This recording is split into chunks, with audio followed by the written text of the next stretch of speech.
Hello friends, नमस्कार। देखिए, हम कल जो लास्ट वीडियो था उसमें हमने प्रोडक्शन पॉसिबिलिटी कर्व पर डिस्कशन किया था। और उसमें हम जो कर रहे थे कि प्रोडक्शन पॉसिबिलिटी कर्व हमें डिफाइन करता है कि जब दो गुड्स दी का मैक्सिमम प्रोडक्शन जिसमें कि हमें टेक्नोलॉजी और रिसोर्सेज दी हुए हैं, तो शोज पीपीसी जो है उसको हम प्रोडक्शन पॉसिबिलिटी कर्व या फिर प्रोडक्शन पॉसिबिलिटी फ्रंटियर भी बोलते हैं। तो PPF shows the various alternative combination of goods and services that an economy can produce when the resources are fully and efficiently employed. PP shows the alternative combination, दो goods की different different combinations को दिखाता है जो कि हम production कर सकते हैं और उस रिसोर्सेज का फुल्ली यूटिलाइजेशन और एफिशिएंटली यूज़ करके। तो हमारा प्रोडक्शन पॉसिबिलिटी कर शेप जो होती है डाउनवर्ड स्लोपिंग होती है और इस तरीके की इसकी शेप होती है। अब ये शेप से पहले हम इसका शेड्यूल, क्योंकि जब भी हम इकोनॉमिक्स पढ़ते हैं तो हमेशा सीक्वेंस रहता है कि हम पहले स्टेटमेंट समझते हैं। जो भी हमारी जिस भी चीज़ के बारे में हम पढ़ रहे हैं तो उसका हमें स्टेटमेंट समझना है, देन उसकी टेबल पर आना है और टेबल के बाद हम कर्व को करते हैं। तो इस टेबल में हमें पहले ही बता चुके हैं कि दो गुड्स के प्रोडक्शन की बात करेगा। तो यहाँ पर टेबल में दे रखा है कि प्रोडक्शन पॉसिबिलिटी, जितना भी हम प्रोडक्शन कर रहे हैं इन गुड्स का, उसके कितने कितने कॉम्बिनेशन हम ले सकते हैं। तो ये ABCDEF हमारे पॉसिबिलिटीज़ है और एक्स गुड और वाई गुड के ये कॉम्बिनेशन हम ले सकते हैं। अगर हम एक ज़ीरो प्रोडक्शन करते हैं तो मैक्सिमम वाई गुड हम 21 प्रोड्यूस करते हैं। वैसे ही जैसे जैसे हम एक्स की कमोडिटी को बढ़ाते चले जाएंगे, हमें वाई की कमोडिटी को घटाना पड़ेगा। तो इस तरीके से हमारी प्रोडक्शन पॉसिबिलिटी कर्व की टेबल जो है वो हमें ही समझा रही है। अब इसी को ही हम एक्स गुड और वाई गुड लेकर के कर्व पर समझेंगे। तो ओरिजिन से ही स्टार्ट होता है। X parallel horizontal x axis है जिसमें कि हमने एक्स गुड रखा है, वाई गुड है जिसपे कि हमने वाई गुड रखा है। ये दोनों ही जो कर्व है उस कर्व में आपका ज़ीरो का जैसे टेबल पे दिखाया था एज इट इज़, उसको हमने कर्व में देखिए 21 वाई गुड है तो हमारा 0 एक्स गुड है। फिर ए कॉम्बिनेशन पे one unit of A x good है तो हमारा 20 यूनिट वाई गुड है। फिर सी पर 2 और 18, फिर 3 पर 15, 4 पर 11, 5 पर 6 और 6 पर 0। इस तरीके से हमारा प्रोडक्शन पॉसिबिलिटी कर्व ड्रॉ होता है। इनकी बात कर लेते हैं। जो एफ और जी पॉइंट दे रखे हैं, जो एफ पॉइंट दे रखा है वो बता रहा है कि हमारा जो फैक्टर्स है उनका इनएफिशिएंट यूज़ हो रहा है, मतलब उनका फुल्ली हम यूटिलाइज नहीं कर पा रहे हैं, जिसके कारण हमारा जितना प्रोडक्शन हो सकता था उतना नहीं हो पा रहा है। तो वो अनअटेनेबल पॉइंट जो है वो जी शो करता है, जो कि रिसोर्सेज हमारे पास है ही नहीं, टेक्नोलॉजी इतनी अच्छी है ही नहीं कि हम जी पर पहुंच जाएं। तो जो कर्व के ऊपर शो हो रहे हैं वो सारे पॉइंट हैं जो कि हम अटेन कर सकते हैं। जो अंदर की तरफ इनसाइड में है वो एफ है, जो कि हम दिखा रहे हैं कि हमारे पास रिसोर्सेज जो है इनएफिशिएंट है। और जो बाहर है वो जी है जो कि अनअटेनेबल है। क्लियर है ये पॉइंट्स? इसी में भी यही चीज़ें समझा रखी हैं एक्सप्लेनेशन में, जो कि हमने ओरली अभी एक्सप्लेन किया है। देन फीचर्स आ जाते हैं आपके प्रोडक्शन पॉसिबिलिटी करके। तो पीपीसी स्लोप जो है वो डाउनवर्ड है। पीपीसी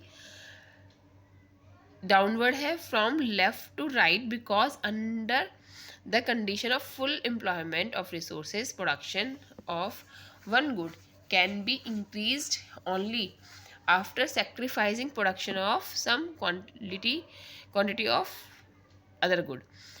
ये बता रहा है कि हमारा जो पीपीसी है वो डाउनवर्ड इसलिए होता है कि अगर हम एक कमोडिटी को सेक्रीफाइस करेंगे तो उसके बदले हम एक गुड को ले सकते हैं। मतलब हमें एक गुड की एक्स्ट्रा यूनिट चाहिए तो दूसरे को हमें सेक्रीफाइस करना पड़ेगा, इसीलिए हमारा कर्व जो है वो डाउनवर्ड स्लोपिंग होता है। तो अगर आता है क्वेश्चन तो पीपीसी कर्व डाउनलोड कैसा शेप है तो आप डाउनवर्ड स्लोपिंग कहेंगे, और क्यों होता है तो उसका रीज़न हम बताएंगे कि under the condition the full employment of resources, production of one good can be increased only after sacrificing production of some quantity of other one. Then second बात करते हैं पीपीसी इज कॉनकेव. कॉन्वेक्स और concave दो shape होती हैं. Concave shape होती है इस तरीके की जो हम आपको ये बात कर रहे हैं, तो ये दोनों ही डायग्राम जो है वो कॉनकेव है. तो पीपीसी का जो शेप होती है वो कॉनकेव होती है, ये भी हमें ध्यान रखना है. अब स्लोप जो है वो पीपीसी है defined as a quantity of good Y given up in exchange of additional unit of X, good X का. अब ये क्या दिखा रहा है, देखो प्रोडक्शन पॉसिबिलिटी कर्व का जो स्लोप है वो delta Y upon delta X, और अमाउंट ऑफ डेल्टा वाई जो कि हमने लॉस मतलब हमने जो सेक्रीफाइस किया है किसके बदले, जो कि हमें एक यूनिट हमारा एक्स को बढ़ाने के लिए.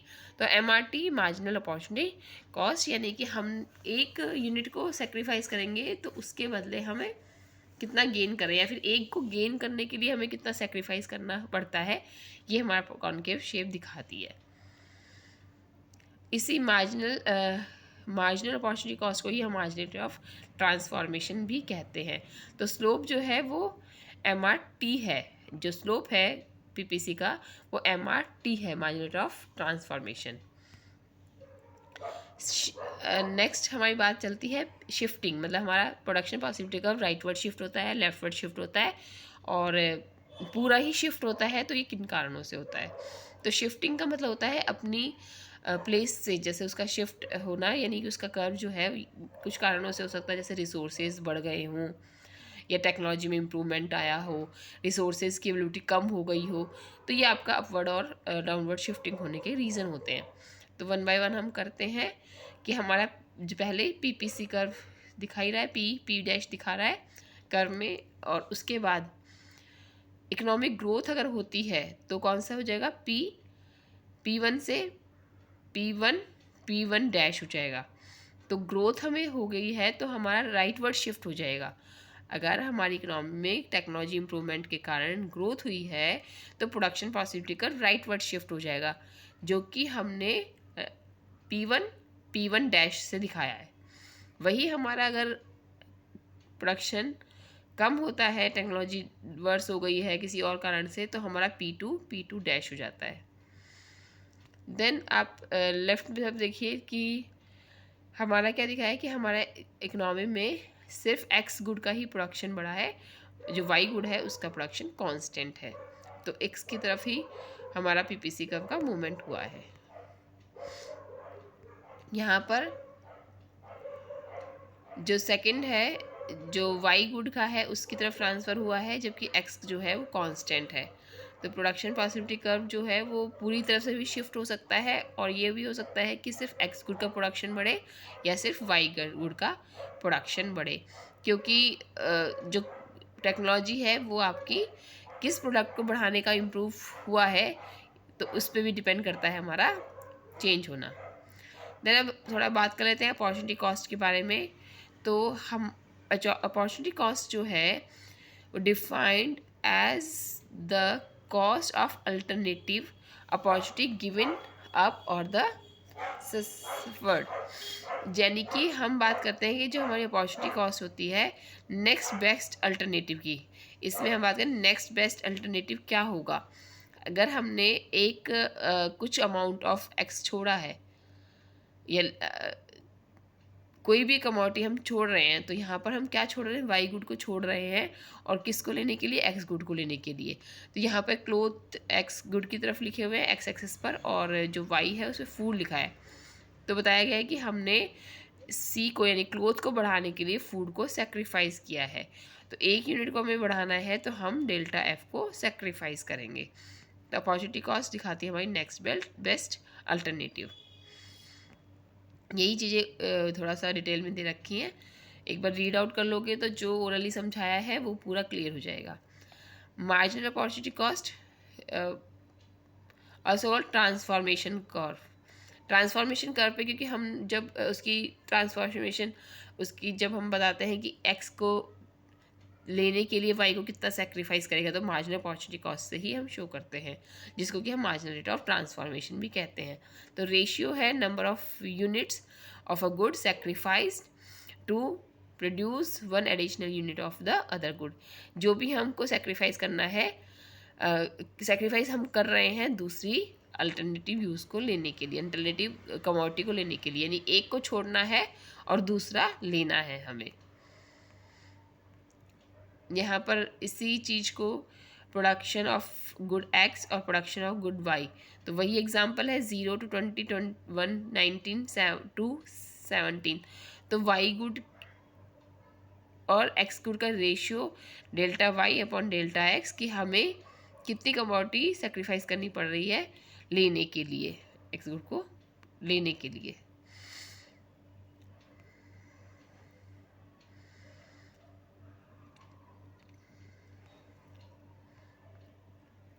देखिए अब कुछ एग्जाम्पल से समझा रखा है, जैसे मार्जिनल अपॉर्चुनिटी कॉस्ट है amount of green chilli give up and छोड़ दिया है, और अमाउंट ऑफ शुगर गेन के लिए तो मार्जिनल रेट इसमें यही दिखाया है कि कैसे है वो छोड़ रहा है और शुगर को एक एक लेने के लिए। तो इस तरीके से शो करके और फिर वापस से वही चीज़ आपको ड्रॉ करके दिखाई है कि कैसे हम प्रोडक्शन पॉसिबिलिटी कर्व को ड्रॉ कर सकते हैं इस टेबल के थ्रू।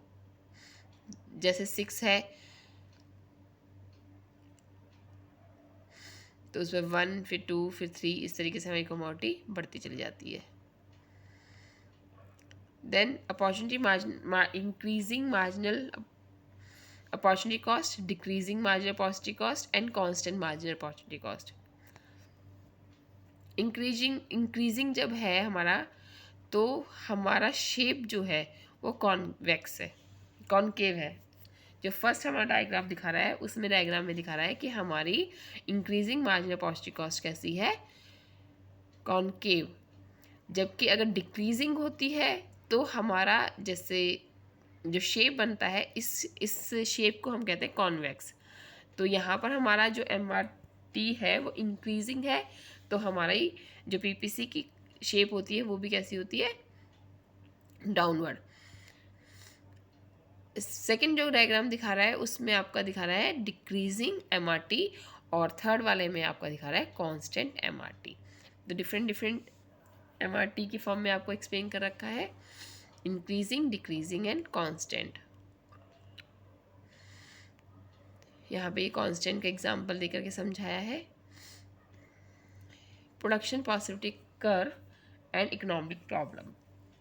अब ये क्या कह रहा है कि जो हमारी इकोनॉमिक प्रॉब्लम है वो कौन कौन सी है, what to produce,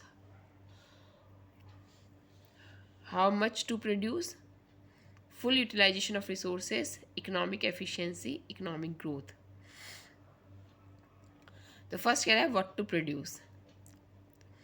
production possibility curve ये शो करेगा कि हमारी इकोनॉमी में जो दो कमोडिटीज़ हैं उनमें किस का प्रोडक्शन हो रहा है। तो व्हाट टू प्रोड्यूस से हम किस में शो करेंगे कि हमारी इकोनॉमी में all points of curve it efficient and attainable, यानी कि हम जो दो गुड्स ले रहे हैं वो प्रोडक्शन पॉसिबिलिटी शो पे दिखा रहा है कि उन जो रिसोर्सेज दिए हुए थे उनका एफिशिएंट यूज़ कर लिया है और हम इन पॉइंट्स पर हमने ये प्रोडक्शन अटेन किया है, यानी कि कौन सी दो गुड्स जो कि हमारी ज़्यादा डिमांडेबल है। तो व्हाट टू प्रोड्यूस कहाँ से दिखाया हमें, प्रोडक्शन पॉसिबिलिटी कर्व से।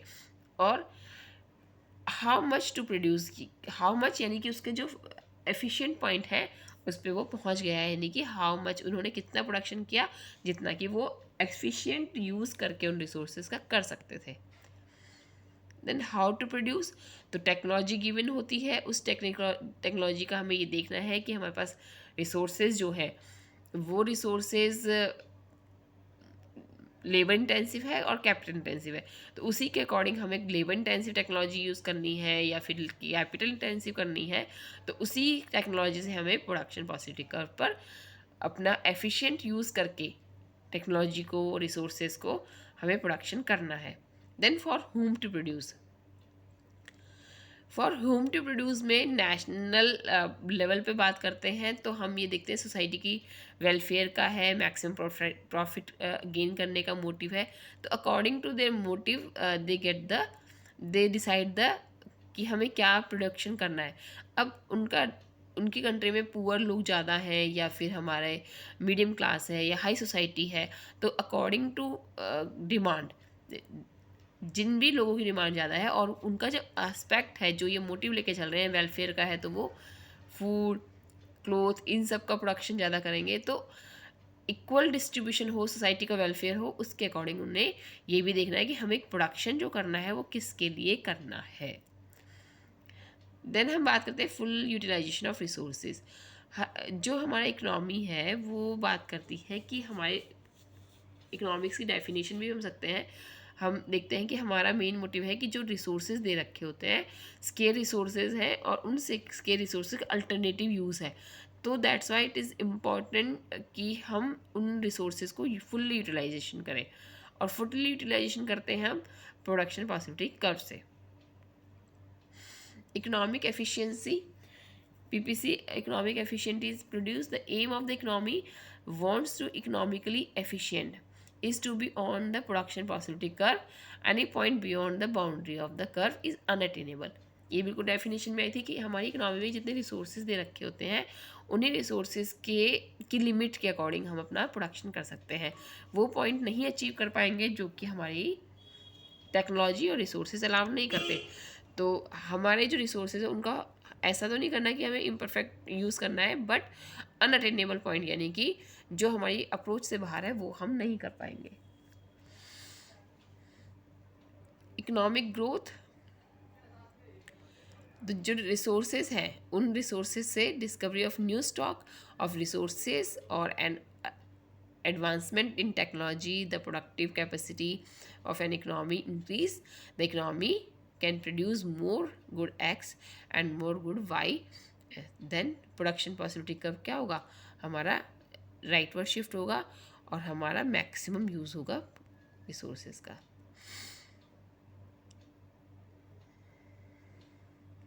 ओके, तो यहाँ पर ये आपका चैप्टर फर्स्ट जो है वो माइक्रो इकोनॉमिक्स का फिनिश होता है। कहीं भी कोई क्वेरी है तो आप हमसे बात करिए, कहीं प्रॉब्लम आती है तो बात करिए। देन इसके बाद इसमें ये सारे questions point two remember they रखे हैं, उनको देखिएगा। कहीं भी कोई प्रॉब्लम आती है तो आप हमसे डिस्कस कर सकते हैं। Thank you very much for watching.